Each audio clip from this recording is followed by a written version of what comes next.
ഓരോ മണികളും തമ്മിൽ കൂട്ടി ഒരച്ച് കഴുകണ ഒരു എഫക്റ്റ് ആയിരിക്കും. പശയൊക്കെ നല്ലോണം പോവാനായിട്ട് റിമൂവ് ആവാനായിട്ട് അത് സഹായിക്കും. ഇങ്ങനെ ഒരു യൂണിറ്റിൽ നിന്ന് നിങ്ങൾക്ക് 12ഓളം ഉൽപ്പന്നങ്ങൾ ഏറ്റവും കുറവിൽ നിങ്ങൾക്ക് പ്രൊഡ്യൂസ് ചെയ്തെടുക്കാൻ പറ്റും. ഞങ്ങൾ ഇതിന്റെ ഇൻസൈഡിൽ വരുന്ന സെൻട്രൽ ഷാഫ്റ്റ്, ഇതിന്റെ ബീറ്റേഴ്സ്, ടീത്ത്, ഇതൊക്കെ വന്നിട്ട് SS304 ചെയ്തേക്കുന്നത്.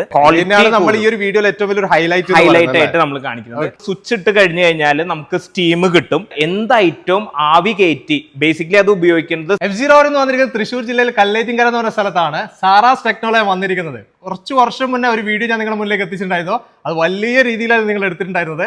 ഇവിടെ ചെയ്തുകൊണ്ടിരിക്കുന്നത് ഫുഡ് ഇൻഡസ്ട്രിക്ക് വേണ്ടിയുള്ള മെഷീൻസ് ആണ്. അതിന്റെ വിശേഷങ്ങൾ ഇപ്പൊ കുറച്ചുകൂടി നല്ലൊരു ടെക്നോളജി ഒരു മാറ്റം വരുത്തിക്കൊണ്ട് ചില പ്രോഡക്റ്റുകൾ മെഷീൻസ് കൂടി നമ്മുടെ മുന്നിലേക്ക് എത്തിച്ചിട്ടുണ്ട് സാറാസ് ടെക്നോ. അതിന്റെ വിശേഷങ്ങൾ നമ്മൾ ഇന്ന് അറിയാൻ പോകുന്നത്. ഇപ്പൊ എന്റെ കൂടെ ഉള്ളത് കമ്പനിയുടെ ഡയറക്ടർമാരിൽ ഒരാളായിട്ടുള്ള ആക്നൽ ആന്റണി ആണുള്ളത്. ഈ ഒരു കമ്പനി സ്റ്റാർട്ട് ചെയ്തിട്ട് ഇപ്പൊ എത്ര വർഷമായിട്ടുണ്ട്? ഞങ്ങള് ഇത് സ്റ്റാർട്ട് ചെയ്യണത് 1985 ഞങ്ങളുടെ ഗ്രേറ്റ് ഗ്രാൻഡ് ഫാദർ ആയിട്ടാണ് ഇത് സ്റ്റാർട്ട് ചെയ്യണ. ആളെ ആക്ച്വലി ടിമ്പർ മെർച്ചന്റ് ആയിരുന്നു. അതിനുശേഷം ഞങ്ങളുടെ ഗ്രാൻഡ് ഫാദർ ആയപ്പോൾ ആള് ചെറുതായിട്ട് റെഫ്രിജറേറ്റേഴ്സും അതുപോലെ തന്നെ വെറ്റ് ഗ്രൈൻഡറും ചെയ്തു. പിന്നെ പുറത്തുള്ള കമ്പനികളുടെ വരവ്, വലിയ കമ്പനികളുടെ വരവ് മൂലം ഞങ്ങൾക്ക് അത് അങ്ങനെ കണ്ടിന്യൂ ചെയ്യാൻ പറ്റിയില്ല. അതിനുശേഷമാണ് ഞങ്ങളിപ്പോ പൾവറൈസർ എന്ന് പറഞ്ഞ എക്യുപ്മെന്റിലൂടെ ഈ ഇൻഡസ്ട്രിയിലേക്ക് കടന്നു വന്നത്. ഇന്ന് ഏകദേശം ഞങ്ങൾക്ക് ഒരു 150ഓളം എക്യുപ്മെന്റ്സ് ഉണ്ട്. എന്തൊക്കെ മെഷീൻസ് ആണ് മെയിൻ ആയിട്ട് നിങ്ങൾ എടുത്ത് പറയുന്നത്? ഞങ്ങളുടെ ബേസിക് ഹെഡിങ്ങുകൾ വരുന്നതെന്ന് പറഞ്ഞു കഴിഞ്ഞാൽ ഒന്ന് റൈസ് പൗഡർ പ്രോസസ്സിംഗ് യൂണിറ്റുകൾ, അതുപോലെ സ്പൈസസ് പ്രോസസ്സിംഗ് യൂണിറ്റുകൾ, ready to eat, health food, snacks, അതുപോലെ തന്നെ ആയുർവേദിക് എക്യുപ്മെന്റ്സ്. ഇതാണ് ഞങ്ങളുടെ മെയിൻ ഹെഡിങ്. അതിൽ തന്നെ മാനുവലി ഓപ്പറേറ്റഡ് യൂണിറ്റുകൾ, സെമി ഓട്ടോമാറ്റിക്, ഫുള്ളി ഓട്ടോമാറ്റിക് യൂണിറ്റുകൾ. അതായത് ചെറിയൊരു യൂണിറ്റ് മുതൽ വലിയ യൂണിറ്റ് വരെയുള്ള എല്ലാ മെഷീൻസും നിങ്ങൾ ചെയ്യുന്നുണ്ട്. അത് ഇന്ന് ഈ മാർക്കറ്റിൽ അവൈലബിൾ ആയിട്ടുള്ള എല്ലാ പ്രൊഡക്ട്സും നമുക്ക് മാനുവൽ ആയിട്ട് 2 വ്യക്തികളെ വെച്ചും ചെയ്യാം. അത് തന്നെ നമുക്ക് ഓട്ടോമേറ്റ് ചെയ്തിട്ട് അങ്ങനെയും ചെയ്യാം, 2 ആളെ വെച്ചിട്ടും ചെയ്യാം. ഇന്ന് നമ്മൾ കാണാൻ പോകുന്നത് ചെറിയ കുറച്ച് മാറ്റങ്ങൾ കൂടി വരുത്തിക്കൊണ്ടുള്ള ഒരു മെഷീനാണ്. അത് അറിഞ്ഞിട്ടാണ് ഞാൻ ഇങ്ങോട്ടേക്ക് വന്നിട്ടുള്ളത്. അതിന്റെ വിശേഷങ്ങൾ നമുക്ക് കടക്കാം. ഫുഡ് ഇൻഡസ്ട്രിയിൽ എല്ലാവർക്കും പരിചയമുള്ള ഒരു എക്യുപ്മെന്റ് തന്നെയാണ്. ഞങ്ങൾ ഇത്രയും കൂടി അതിന്റെ മെറ്റീരിയലിലാണ് അപ്ഗ്രേഡേഷൻ നടത്തിയേക്കുന്നത്. ഫ്ലവർ മില്ലുകാർക്കൊക്കെ വളരെ പരിചയമുള്ള പൾവറൈസർ എന്ന് പറഞ്ഞ എക്യുപ്മെന്റ് ആണ് ഇത്. കോമൺലി ഇൻഡസ്ട്രിയിൽ ഈ മെഷീൻ അറിയപ്പെടുന്നത് double stage double head pulveriser എന്നാണ്. ഡബിൾ സ്റ്റേജ് എന്ന് പറഞ്ഞാൽ ഇവിടെ വരുന്ന ഫസ്റ്റ് 2 കട്ടിങ്ങുകളെയാണ് ഡബിൾ സ്റ്റേജ് എന്ന് ഇൻട്രൊഡ്യൂസ് ചെയ്യണേ. ഡബിൾ ഹെഡ് എന്ന് പറഞ്ഞു കഴിഞ്ഞാൽ ഈ 2 ഹെഡുകളാണ് ഡബിൾ ഹെഡ്. ഒരേ സമയം തന്നെ 2 ഭാഗത്ത് വെച്ചിട്ട് പൊടിക്കാൻ പറ്റും. അത് നമ്മളൊരു 15 HP കണക്റ്റഡ് പവറിൽ നിങ്ങൾക്ക് അത് പൊടിക്കാൻ പറ്റും. ഇനി എന്താണ് ഈ മെഷീന്റെ സ്പെഷ്യാലിറ്റി എന്ന് ആണ് ഞാൻ പറയാൻ പോണത്. ഞങ്ങൾ ഇത് SS കൺവേർട്ട് ചെയ്തിട്ടുണ്ട്. ഇതിന്റെ ഗ്രേഡ് വരുന്നത് SS304 ആണ്. ഇപ്പം നിലവിൽ മാർക്കറ്റിൽ മാക്സിമം ആൾക്കാർ അവൈലബിൾ ആക്കുന്നത് ഈ ഹോപ്പർ SS304 അല്ലെങ്കിൽ ഇതിന്റെ ചൂട്ട് മാത്രം ആക്കും. ഞങ്ങളുടെ ഈ ഒരു എക്യുപ്മെന്റിൽ ഞങ്ങൾ ഇതിന്റെ ഇൻസൈഡിൽ വരുന്ന സെൻട്രൽ ഷാഫ്റ്റ്, ഇതിന്റെ ബീറ്റേഴ്സ്, ടീത്ത്, അതുപോലെ തന്നെ മെഷ് വെക്കണ ഹോൾഡർ, അതിന്റെ ഉള്ളിലെ ടീത്ത്, ഈ മെഷ്, ഇതൊക്കെ വന്നിട്ട് SS304 ചെയ്തേക്കുന്നത്. സാധാരണ ഇത് പ്ലേറ്റിംഗ് ആണ് വരിക. MS പ്ലേറ്റ് ചെയ്ത് SS പോലെ ഷൈനിങ് ആക്കും.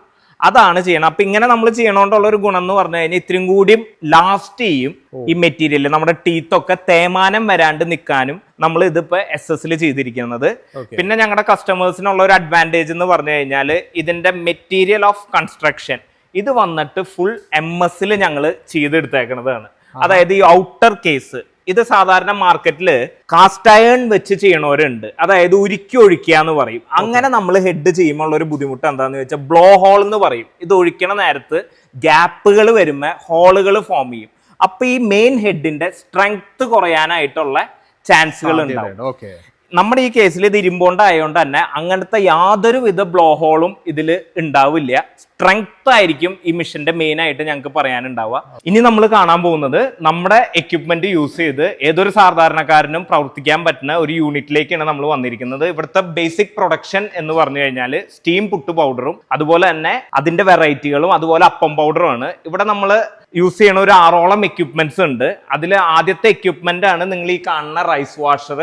ഇതില് ഒരു ബെനിഫിറ്റ് എന്താന്ന് ചോദിച്ചു കഴിഞ്ഞാൽ ഏത് വിധത്തിലുള്ള മില്ലറ്റ്സ് ആയിക്കോട്ടെ, അരികളായിക്കോട്ടെ, ഗോതമ്പ് പൊടി കാര്യങ്ങൾ അതിനുള്ള ചെളികളൊക്കെ നല്ലോണം എടുത്തു പോവും. ഓരോ മണികളും തമ്മിൽ കൂട്ടി ഒരച്ച് കഴുകണ ഒരു എഫക്റ്റ് ആയിരിക്കും. അപ്പൊ അത് പുട്ടുപൊടിയൊക്കെ ചെയ്യുന്ന നേരത്ത് പശയൊക്കെ നല്ലോണം പോവാനായിട്ട് റിമൂവ് ആവാനായിട്ട് അത് സഹായിക്കും. നമ്മൾ അടുത്തത് സ്റ്റീമർ ആണ്. സ്വിച്ച് ഇട്ട് കഴിഞ്ഞു കഴിഞ്ഞാൽ നമുക്ക് സ്റ്റീം കിട്ടും. ആ സ്റ്റീം നമുക്ക് വളരെ ഈസി ആയിട്ട് ജനറേറ്റ് ചെയ്തിട്ട് നമുക്ക് വേണ്ട എന്ത് ഐറ്റവും ആവി കയറ്റി ബേസിക്കലി അത് ഉപയോഗിക്കുന്നത് സ്റ്റീം പുട്ടു പൗഡറുകൾക്ക് വേണ്ടിയിട്ടാണ്. അത് അരിയുടെ ഉണ്ട്, ഗോതമ്പ്, മില്ലറ്റ്, രാഗി, ചോളം, മൾട്ടി മില്ലറ്റ്, അങ്ങനെ പല കാര്യങ്ങളുടെയും സ്റ്റീം പുട്ടുകൾക്ക് വേണ്ടി നമുക്കത് ഉപയോഗിക്കാം. അടുത്തത് ഈ കാണുന്നതാണ് നമ്മുടെ പൾവറൈസർ എന്ന് പറയുന്നത്. ഇത് കഴിഞ്ഞിട്ട് നമ്മൾ പൊടിക്കാൻ പോവാണ്. നമ്മള് കണ്ട പൾവറൈസർ തന്നെയാണ് ഇത്. നമ്മൾ ഈ ഒരു വീഡിയോയിൽ ഏറ്റവും വലിയൊരു ഹൈലൈറ്റ് ആയിട്ട് നമ്മൾ കാണിക്കുന്നത്. അടുത്തത് ഈ കാണുന്നതാണ് നമ്മുടെ ഇലക്ട്രിക് റോസ്റ്റർ എന്ന് പറയുന്നത്. ഇത് ഏതൊരു സാധാരണക്കാരനും പുട്ടുപൊടിയുടെ കളർ മെയിൻറ്റെയിൻ ചെയ്യാനും അതുപോലെ തന്നെ മാക്സിമം ഒരു ലേബറൊക്കെ ഉപയോഗിച്ച് പ്രവർത്തിക്കാനും ഒക്കെ ഏറ്റവും യൂസ്ഫുൾ ആയിട്ട് ഉപയോഗിക്കാൻ പറ്റുന്നതാണ്. ഇതിൽ ടെമ്പറേച്ചർ കൺട്രോൾ ചെയ്യാൻ പറ്റും, അതുപോലെ പൊടി കരിയില്ല, നിങ്ങൾക്ക് ചൂടുണ്ടാവില്ല, പുറത്ത് ചൂടുണ്ടാവില്ല. ഏറ്റവും എഫിഷ്യന്റ് ആയിട്ട് എനർജീനെ ഉപയോഗിക്കുന്ന ഒരു മെത്തേഡാണ്. ഗ്യാസിൽ നിങ്ങൾ ചെയ്യുമ്പോൾ 1 കിലോന് 5 രൂപ വരുന്നത് നിങ്ങളുടെ ഇലക്ട്രിക് റോസ്റ്ററിലാണ് നിങ്ങൾ അത് പ്രവർത്തിക്കുന്നതെങ്കിൽ 1.5 രൂപയാണ് വരിക. നിങ്ങൾക്ക് ഏതൊരു വലിയ കമ്പനീനെയും കോമ്പീറ്റ് ചെയ്തിട്ട് പുട്ടുപൊടി മാർക്കറ്റിൽ ഇറക്കാൻ തക്കവണ്ണം പ്രാപ്തമാക്കിയിട്ടാണ് നമ്മുടെ ഈ യൂണിറ്റിന്റെ സെറ്റിംഗ്. അപ്പൊ ഇനി ഇതിന്റെ ഒരു പ്രോസസ്സ് ചുരുക്കി പറയണെങ്കിൽ, സ്റ്റീം പുട്ടുപൊടി ആണെങ്കിൽ ആദ്യം കഴുകി ആവി കയറ്റി ഒന്ന് തണുപ്പിക്കും. ആ തണുപ്പിക്കാനുള്ള ട്രേകളാണ് നിങ്ങൾ ഈ കാണുന്നത്. അതിനുശേഷം പൊടിപ്പിച്ച് വറുത്ത് അരിക്കും. അതാണ് സ്റ്റീം പുട്ട് പൗഡറിന്റെ പ്രോസസ്സ്. അപ്പം പൊടിയാണെന്നുണ്ടെങ്കിൽ ജസ്റ്റ് കഴുകി ഗ്രൈൻഡ് ചെയ്തു, അതിനുശേഷം റോസ്റ്റ് ചെയ്തു, അപ്പൊ അതിൽ ഉണ്ടകൾ പോലെ വരും, അതൊന്നും കൂടി പൊടിക്കണം. അതാണ് അപ്പം പൊടിയുടെ പ്രോസസ്സ്. ഇങ്ങനെ ഒരു യൂണിറ്റിൽ നിന്ന് നിങ്ങൾക്ക് 12ഓളം ഉൽപ്പന്നങ്ങൾ ഏറ്റവും കുറവിൽ നിങ്ങൾക്ക് പ്രൊഡ്യൂസ് ചെയ്തെടുക്കാൻ പറ്റും. ഇനി നമ്മൾ കാണാൻ പോകുന്നത് ഇപ്പൊ കണ്ടുള്ള യൂണിറ്റിന്റെ ഓണറാണ് അക്ഷയ് ചേട്ടനും അതേപോലെ തന്നെ ശ്രേയപ്പും കൂടെ ഉണ്ട്. ഇവിടെ ഈ ഒരു കമ്പനി, ഈ ഒരു യൂണിറ്റ് നിങ്ങൾ സ്റ്റാർട്ട് ചെയ്തിട്ട് ഇപ്പൊ എത്ര വർഷമായിട്ടുണ്ട്? 4 വർഷം. 4 വർഷമായി. ഓക്കെ. എന്തൊക്കെ പ്രോഡക്റ്റ് നിങ്ങളോട് ചെയ്തുകൊണ്ടിരിക്കുന്നത്? നമ്മളിപ്പോ ഇവിടെ ചെയ്തുകൊണ്ടിരിക്കുന്നത് സ്റ്റീംഡ് പുട്ടുപൊടി, സ്റ്റീംഡ് റൈസ് പുട്ടുപൊടി, റൈസ് പൗഡർ, റോസ്റ്റഡ് റവ, മൈദ, പാലപ്പ പൗഡർ, മൾട്ടി മില്ലറ്റ്, ബജറ പുട്ടുപൊടി, വീറ്റ് പൗഡർ, വീറ്റ് പുട്ടുപൊടി, ജോവർ പുട്ടുപൊടി, ചോള പുട്ടുപൊടി, റാഗി പുട്ടുപൊടി. ഇത്രയും പ്രോഡക്റ്റ് ചെയ്യാന്ന് പറയുന്നത് അതും ഈ ഒരു യൂണിറ്റ് വെച്ചിട്ടാണ് നിങ്ങൾ ഈ കാര്യങ്ങളൊക്കെ ചെയ്യുന്നത്. മാർക്കറ്റ് എവിടെയൊക്കെ നിങ്ങൾ ചെയ്യുന്നത്?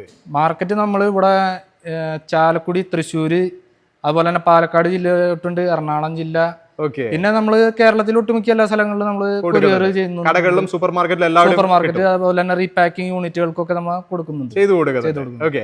ഇനി ഈ ഒരു വീഡിയോ കാണുമ്പോൾ പലർക്കും ഇതിൽ പല പ്രോഡക്റ്റും ഉപയോഗിക്കണം ആഗ്രഹം ഉണ്ടാവും, പല കടകളിലേക്കും ആവശ്യം ഉണ്ടാവും. അങ്ങനെ നിങ്ങൾ കൊടുക്കാനൊക്കെ റെഡി ആയിരിക്കും? റെഡിയാണ്, നമ്മൾ എത്തിച്ചു കൊടുക്കുന്നതായിരിക്കും. എത്തിച്ചു കൊടുക്കും. ഇത് സ്ഥലം വരുന്നത് നിങ്ങളുടെ ചാലക്കുടിക്ക് അടുത്ത് പോട്ട വിസ്മയ ഫുഡ് പ്രോഡക്ട്സ്. എത്രയാണ് സാറാസ് ടെക്നോയുടെ വിശേഷങ്ങൾ, കാഴ്ചകളൊക്കെ നമ്മൾ കണ്ടു കഴിഞ്ഞല്ലോ. എങ്ങനെയാണ് ഒരു മെഷീൻ ചെയ്യേണ്ടത്, എങ്ങനെയാണ് ഒരു ക്വാളിറ്റിയോട് കൂടിയിട്ട് മെഷീൻ ചെയ്യുന്നത്, അതേപോലെ അതിന്റെ ഓരോ മെഷീന്റെ പാർട്സിലും എന്തൊക്കെ കാര്യങ്ങൾ ആവശ്യമുണ്ട്, പുതിയ തലമുറ അല്ല പുതിയ ടെക്നോളജികൾ എന്തൊക്കെ കൊണ്ടുവരണം, ഇങ്ങനെയുള്ള പല കാര്യങ്ങളും നമ്മൾ കണ്ടു കഴിഞ്ഞു. അതേപോലെ തന്നെ ഒരു യൂണിറ്റിൽ എന്തൊക്കെ മെഷീനറീസ് ആവശ്യമുണ്ട് എന്നുള്ളത് നമ്മൾ വിസ്മയ ഫുഡ് പ്രോഡക്ട്സിൽ വന്നപ്പോൾ അതും നമ്മൾ കണ്ടു കഴിഞ്ഞു. എങ്ങനെയാണ് ഈ ഒരു പ്രോഡക്റ്റ് നിർമ്മിക്കുന്നത്, എല്ലാ കാര്യങ്ങളും കണ്ടു കഴിഞ്ഞിട്ടുണ്ട്. എന്നാലും നിങ്ങളുടെ ഉള്ളിൽ പല സംശയങ്ങളും ഉണ്ടാവാൻ സാധ്യതയുണ്ട്. അങ്ങനെ എന്തെങ്കിലും ഉണ്ടെങ്കിൽ തീർച്ചയായിട്ടും വിളിക്കുക കേട്ടോ. നമ്പർ ഡിസ്ക്രിപ്ഷനിൽ ആഡ് ഉണ്ട്, വിളിക്കാൻ നിങ്ങൾ സംസാരിക്കാം. ഈ ഒരു വീഡിയോ ഇവിടെ ചേർത്താണ്. അത് അടിപൊളി വീഡിയോ നിങ്ങൾ മുന്നിലേക്ക് വരാം. Okay, by.